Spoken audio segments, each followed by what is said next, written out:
தற்போதைய காலகட்டத்தில் கூட்டு குடும்பம் என்பது பலருக்கும் வியப்பாகவும் ஆச்சரியமாகவும் தான் இருக்கிறது. கூட்டு குடும்பமாக வாழ முடியுமா என்ற கேள்வி இன்றைய தலைமுறை இளைஞர்கள் மத்தியில் இருக்கிறது.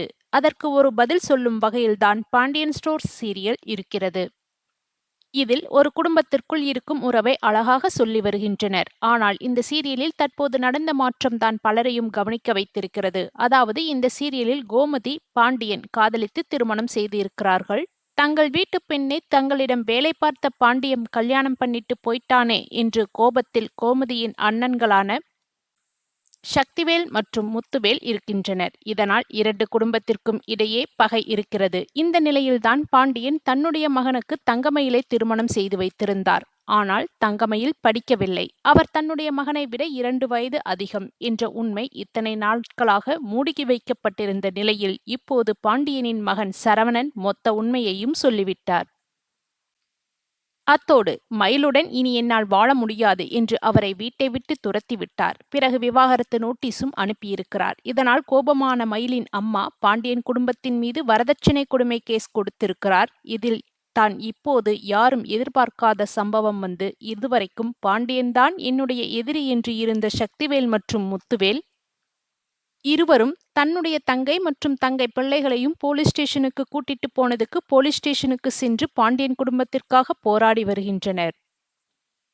அதாவது இன்றைய கதைக்களம் கோர்ட்டில் பாக்யா சாட்சி சொல்வதில்தான் ஆரம்பிக்கிறது. பாக்யா சொல்கிறாள், ஐயா எனக்கு 2 பொண்ணையா, கஷ்டப்பட்டு மூத்தவளுக்கு கல்யாணம் பண்ணி வச்சேன். கடைப்பிடிக்கிறது, நிலம்புடன் இருக்கிறது, பொண்ணை இவங்க நல்லா பாத்துக்குவாங்க சொன்னதை நம்பித்தான் கல்யாணம் பண்ணி வச்சேன். ஆனா அங்க இவளுக்கு நடந்த கொடுமையெல்லாம் சொல்லி மாளாதுங்க. காலையில 4 மணியிலிருந்து ராத்திரி 10 மணி வரைக்கும் அந்த வீட்ல இருக்கிறவங்களுக்கெல்லாம் சமைச்சு வச்சு துணி துவைச்சு வச்சு அந்த வீட்ல இருக்கிற எல்லா வேலையும் பார்த்து என் பொண்ணு ஓடா தேஞ்சு போயிட்டாங்க ஐயா என்கிறாள் பாக்யா. அதெல்லாம் செஞ்சு வேலைக்கு போய் சம்பாதிக்கணும்னு வேற அவங்க நினைச்சிருக்காங்க. இவங்க பண்ண கொடுமையில தான் ஐயா என் பொண்ணு வயித்துல இருந்த கர்ப்பமே கலைஞ்சு போச்சு. பாண்டியன் குடும்பம் அனைவரும் சக்திவேலும் இப்படியும் ஒரு அம்மாவால் பொய் சொல்ல முடியுமா என்று பார்க்கின்றனர். அது மட்டும் இல்லாமல் கர்ப்பம் கலைஞ்சதற்கு இவதான் காரணம். இவகிட்ட கோபப்பட்டாங்க. அப்புறம் பேசாம கூட இருந்தாங்க ஐயா என்கிறாள் பாக்யா.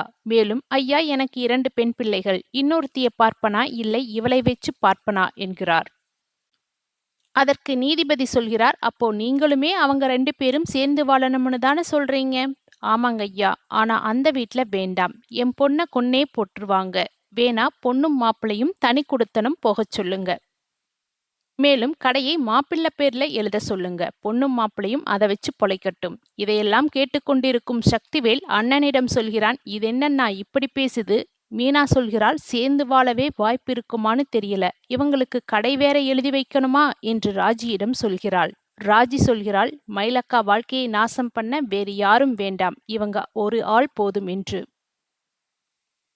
பிறகு பாண்டியனிடம் விசாரணை நடைபெறுகிறது. பாண்டியன் சொல்கிறார், மனசு அறிஞ்சு நாங்க எந்த துரோகமும் அந்த பிள்ளைக்கு பண்ணலை. எங்க வீட்டு மருமகளை நாங்க மகளாத்தான் பார்த்தோம். இவங்க சொல்ற குற்றச்சாட்டெல்லாம் ஒரு விஷயமும் எங்க வீட்ல நடக்கவே இல்லை. என்ன நடந்ததுன்னு அவங்கள மனசுக்கு தெரியும், ஆண்டவனுக்கும் தெரியும். நீதிபதி ஐயா, ராத்திரி பூரா என் பொண்டாட்டி பிள்ளைகள ஜெயில்ல வச்சுட்டாங்க. என் பொண்டாட்டிக்கு உடம்பு சரியில்லைன்னு கூட பார்க்காம ஜெயில்ல வச்சாங்க. அதைத்தான் என்னால தாங்கவே முடியவில்லை. இதையெல்லாம் கேட்ட சக்திவேலும் முத்துவேலும் தான் ஆடாவிட்டாலும் தன் தசையாடும் என்பது போல் இடிந்து போய் உட்கார்ந்திருந்தனர். அடுத்த கட்டமாக சரவணனிடம் விசாரணை நடைபெறுகிறது. லாயர் கேட்கிறார், இவர்கள் சொல்லும் குற்றச்சாட்டுக்கெல்லாம் நீங்க என்ன சொல்ல போறீங்கன்னு. சரவணன் சொல்கிறான், ஐயா இந்த குடும்பம் சொல்றது எல்லாமே பொய்யுங்க. எதிர்க்கட்சி லாயர் சொல்கிறார், அப்போ தங்கமயிலை வீட்டை விட்டு துரத்தியதெல்லாம் பொய்யா என்று. அதற்கு சரவணன் சொல்கிறான், இல்லைங்க ஐயா, அது உண்மைதான். ஆனா அதன் பிறகு இவர்கள் சொல்வது எல்லாம் பொய். இங்க பேசுறது மாதிரி வாயத் திறந்தா பொய்யா சொல்லிக்கிட்டு இருந்தா எப்படிங்க ஐயா அவளோட வாழ்றது? இதை கேட்ட தங்கமயில் உடைந்து போய் அழுகிறாள். அவள் அம்மா கொஞ்சம் கூட திருந்திய பாடில்லை. நீ அழாதே, நான் பார்த்துக் கொள்கிறேன் என்கிறாள் பாக்யா. வயசு படிப்பு கலந்து எல்லாமே அவ சொன்னதெல்லாம் பொய்யுங்கய்யா. இது எனக்கு கொஞ்ச நாள் முன்னாடியே தெரிஞ்சது. ஆனா இதையெல்லாம் தெரிய வந்தப்போ நான் ஒதுங்கி போய்விட்டேன். ஆனால் அத அவளால ஏத்துக்க முடியலில்ல. எங்க அவளை பத்தி உண்மை தெரிந்துவிடும் என்று என்னை பத்தி இல்லாததும் பொல்லாததும் சொல்ல ஆரம்பிச்சிட்டா. இன்னும் ஒரு படி மேல போய் எனக்கு வேறு ஒரு பொண்ணு கூட தொடர்பு இருக்குதுன்னு கூட சொன்னா.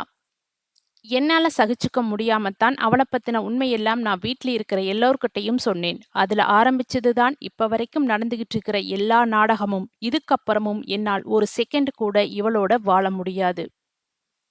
இதைக் கேட்ட தங்கமயில் உயிரையே கையில் பிடுங்குவது போல் அழுகிறாள். என்னம்மா இது? இவர் இப்படி பேசுகிறார். நீதானம்மா சொன்ன பொய் சொல்லி. பாக்கியா சொல்கிறாள், விடு பார்த்துக்கலாம் என்று. இதுக்காக நீங்க என்ன தண்டனை கொடுத்தாலும் நான் மனசார ஏத்துக்கிறேன். ஆனா அவ கூட வாழு என்று மட்டும் சொல்லிடாதீங்க. உங்களை கெஞ்சி கேட்கிறேன் என்றதும் மயில் மாமா மாமா என்று அழுகிறாள்.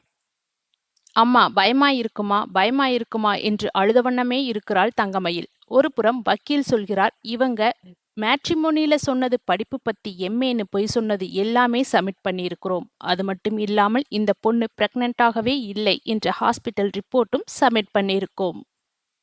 தங்கமயில் குடும்பத்திற்கு எதிரான ஆதாரங்கள் வலுவாக உள்ள நிலையில் பாக்கியாவின் முகத்தின் ஈ ஆடவில்லை. மேலும் லாயர் சொல்கிறார், ஐயா அந்த குடும்பம் சொன்னதை ஏத்துக்கவே முடியாத பொய்கள்தான். இவர்களோட பிரிவுக்கு காரணம் இதை புரிஞ்சுக்காம தங்கமயிலோட தரப்புகள் மேலும் மேலும் பொய்கள்தான் சொல்றாங்க. தங்கமயிலோட குற்றச்சாட்டுகள் அனைத்துமே பொய் என்று முடித்து விடுகிறார் லாயர். இவ்வாறு உள்ள நிலையில் தங்கமயிலுக்கு ஆதரவான லாயர் சொல்கிறார், ஐயா இவர்கள் தங்கமயிலை கொடுமைப்படுத்தியதற்கு ஆதாரம் இருக்கிறது. தங்கமயில் அழுத சத்தம் கேட்ட பக்கத்து வீட்டுக்காரர்கள் இருக்கிறார்கள் என்று சொல்லி சக்திவேலையும் முத்துவேலையும் சாட்சி சொல்ல கூப்பிடுகின்றனர். முதலில் முத்துவேல் வந்து சொல்கிறார், ஐயா இவங்க எங்களோட தங்கச்சி குடும்பம்தான். ஆனால் எங்களுக்குள் பேச்சுவார்த்தை இல்லைங்க. ஆனா என் தங்கச்சி குடும்பம் இவங்க சொல்ற மாதிரி கொடுமையெல்லாம் செய்யவில்லை. முத்துவேல் பேச பேச பாக்கியா பாவனைகள் ஒவ்வொன்றும் சகிக்க முடியவில்லை. மேலும் முத்துவேல் சொல்கிறார், ஐயா கொடுமைப்படுத்தினாத்தான் நான் சொல்ல முடியும். பாண்டியன் வீட்ல சத்தமா பேசினா கூட எங்க வீட்டுக்கு கேட்கும். இந்த பொண்ணை கொடுமைப்படுத்தினா எங்களுக்கு தெரியாமலா போய்விடும்? இந்த பொண்ணு வெளியில உட்கார்ந்து அழுகிற வரைக்கும் எங்களுக்கு இப்படி ஒரு பிரச்சனை இருக்கிறதே தெரியாதுங்க. எங்க 2 பேர் குடும்பத்துக்கும் பேச்சுவார்த்தை இல்லைன்னு எல்லோருக்குமே தெரியும்.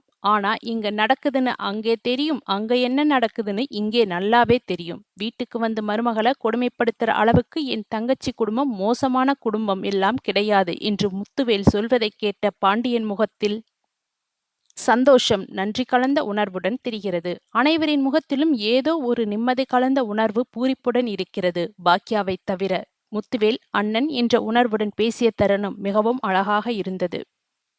மலையேற போனாலும் மச்சான் துணை வேண்டும் என்று சொல்லுவாங்க. அதை முத்துவேலும் சக்திவேலும் நிரூபித்து விட்டனர். அண்ணன் தங்கை உறவு சோடை போகாது என்று உணர்ந்த தருணம் பாண்டியன் பெருமிதத்துடன் பாக்கியாவை பார்க்கிறார். பாக்கியா திரும்பிக் கொள்கிறாள். பிறகு சக்திவேல் சாட்சி சொல்ல வருகிறார். வந்து, ஐயா இவர்கள் சொல்வதெல்லாம் பொய். இந்த அம்மா கொஞ்ச நேரம் முன்னாடி கோர்ட்டு வாசல்னு கூட பார்க்காம எங்களை பொய் சாட்சி சொல்றாங்க. அவங்க சொல்றது எல்லாமே பொய்தானுங்க. இல்லாத பொய்யெல்லாம் சொல்லி இந்த குடும்பத்தை பழிவாங்க பார்க்கறாங்க. அடுத்த காட்சி கோர்ட்டுக்கு வெளியில் காண்பிக்கப்படுகிறது. ராஜி, மீனா, அரசி நின்று பேசிக் கொண்டிருக்கும் பொழுது பழனி வந்து சொல்கிறான், எல்லோருக்கும் ஜாமீன் கிடைச்சிருச்சு என்று. அதற்கு மீனா அப்பா கேட்கிறார், அவர்கள் எதுவும் சொல்லவில்லையா என்று. பிறகு பழனி சொல்கிறான், அவர்கள் நகையெல்லாம் வேண்டுமென்று சொல்லியிருக்காங்க என்று. இதை கேட்டது மீனாவும் ராஜியும் அதிர்ச்சியடைகின்றனர். மீனா சொல்கிறார், அவர்கள் நகைதானே, வாங்கிட்டு போகட்டும், எப்படியோ பிரச்சனை முடிஞ்சா சரிதான். ஆனால் இதை விட்டு பிரச்சனை முடிவதற்கு வாய்ப்பில்லை. இனி மீனா மற்றும் ராஜிக்கு பிரச்சனை வர வாய்ப்பிருக்கிறது நகையைக் கொண்டு. என்ன இருந்தாலும் மயிலக்கா பாவம்னு எனக்கு தோணுச்சு. இனிமேல் அவங்கள அப்படி நினைக்க கூடாது. உடனே ஏதாவது பேசி பொண்ண சேர்த்து வைப்பாங்கன்னு பார்த்தா அப்படியே பொய் பேசி தள்ளுறாங்க. அடுத்ததாக பழனி, ராஜி, மீனா, அரசி மூவரையும் வீட்டுக்கு அனுப்பி வைத்துவிட்டு ஸ்டேஷன் போய் அவர்களை கூப்பிட மீனா அப்பாவுடன் சென்று விடுகிறார். இறுதியாக ஸ்டேஷனில் பாண்டியன் மனைவி மற்றும் மகன்களுடன் ஜாமீன் கிடைத்து வெளியே வந்துவிட்டார். அங்கு முத்துவேலும் சக்திவேலும் இருக்கின்றனர். பழனி கோமதியிடம், அக்கா இனிமேல் எந்த பிரச்சனையும் வராது, வாங்க வீட்டுக்கு போகலாம் என்பதுடன் நிறைவடைகிறது.